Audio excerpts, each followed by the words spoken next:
Hello friends, welcome back once again on MES study channel. जैसा कि आप सबको पता है हाँ कि कल जो है RO ARO 20 तारीख को RO ARO का पेपर हुआ, RO ARO 2016, और उसकी आंसर की भी आ गई है, ऑफिशियल आंसर की। तो जिन भी एस्पिरेंट्स का 125 प्लस, मैं कहना चाहूँगा अगर 120 के अब भी है तो आपको इसकी प्रिपरेशन शुरू कर देनी चाहिए।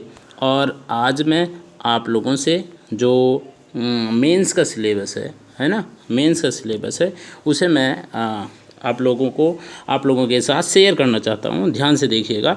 इसके बाद अगर आप लोग कमेंट करेंगे, आप लोगों को जानकारी चाहिए होगी, तो मैं इसके साथ जो बुक लिस्ट होगी वो भी जो है शेयर करूंगा आप लोग से, क्योंकि आपको पता है कि इसके लिए बहुत ज़्यादा टाइम नहीं मिलने वाला है। संभवतः जो कहा जा रहा है वो दिसंबर में इसका मेंस का पेपर हो सकता है।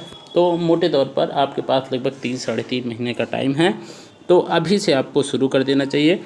और प्री के मार्क्स नहीं जुड़ेंगे मेंस में, ये आप सबको पता है। तो जो मेंस है वो 400 नंबर का होना है। 400 में जो आपका सामान्य अध्ययन है, GS का पेपर है, ये 120 नंबर का होगा। ठीक है, ये 120 का होगा, हर क्वेश्चन 1 नंबर का होगा। तो ये आपको पता होना चाहिए। जैसे इसमें 140 आया है। इसके अलावा मेन जो है इसमें सामान्य हिंदी का, ठीक है, हिंदी का वेटेज काफ़ी होता है।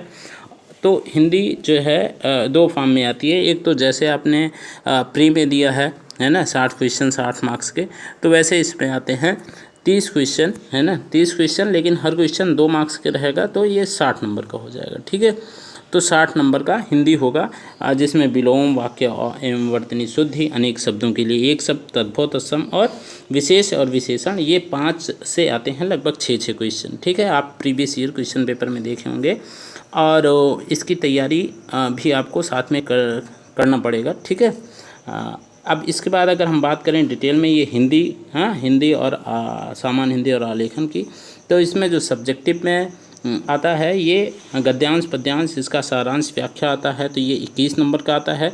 सरकारी जो पत्र होता है, सारणी के रूप में लेखन, ये 15 नंबर का आता है। पत्राचार, ये 3 टाइप का होता है, इससे भी जो है 24 मार्क्स का आता है, 8-8 नंबर का अप्रॉक्स। ठीक है, तो ये भी बहुत इम्पोर्टेंट है। इसके अलावा जो शब्दावली आती हैं, ठीक है, आप कोई ठीक ठाक बुक लेंगे तो उसमें आता है आपको अंग्रेजी से हिंदी, हिंदी से अंग्रेजी और मुहावरे लोकोक्ति, ये तीनों भी आपको ध्यान देना पड़ेगा।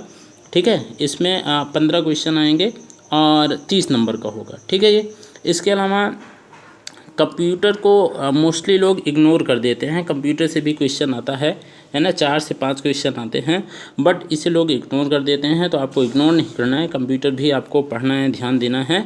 ठीक है, कंप्यूटर से भी, और बहुत टफ क्वेश्चन नहीं आते हैं। ऐसे आता है वोलाटाइल मेमोरी, नॉन वोलाटाइल, और ये मतलब ऐसे जो नॉर्मल क्वेश्चन होते हैं वही आते हैं।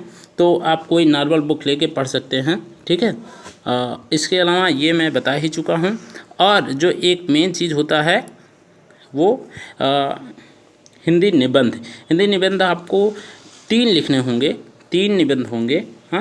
3 में आपका ये टॉपिक मैंने लिखा है। एक रहेगा साहित्य और संस्कृत या सामाजिक क्षेत्र या राजनीतिक क्षेत्र से, एक रहेगा विज्ञान, पर्यावरण और प्रौद्योगिकी से संबंधित, आर्थिक क्षेत्र या कृषि व्यापार से संबंधित, और एक रहेगा राष्ट्रीय अंतर्राष्ट्रीय घटनाचक्र, राष्ट्रीय विकास योजना, प्राकृतिक आपदा, भूस्खलन, चक्रवात जैसे कोरोना है, इन चीज़ों से रिलेटेड। और इनसे रिलेटेड जो इतने सारे रहेंगे टॉपिक, इसमें से 3-3 ऑप्शन रहेंगे। ठीक है, यानी 3 क्वेश्चन में 3-3 ऑप्शन, यानी टोटल 9 टॉपिक दिए रहेंगे, जिसमें हर सेक्शन से आपको एक करना रहेगा, और ये 120 मार्क्स का रहेगा। तो आप ये समझ चुके होंगे, आपको ये एक पेपर में लिख लेना चाहिए और सभी सेक्शन पे प्रॉपर ध्यान देना चाहिए। आप ये देख सकते हैं 400 मार्क्स का है। इसमें अमूमन आप मान लीजिए 280 तक कट ऑफ जाया करता है, 250 से 280। तो अभी के लिए इतना ही। ठीक है, आगे मैं आपको बुक लिस्ट भी शेयर करूँगा अगर आप लोग कहेंगे तो। ठीक है, और जिसके प्री में जिसके जितने मार्क्स आए हैं, कमेंट करना मत भूलिएगा। और अगर वीडियो आपको पसंद आया हो तो लाइक करना मत कीजिए भूलिएगा, और जो नए व्यूअर हैं वो सब्सक्राइब करना ना भूलें। Thank you very much for viewing.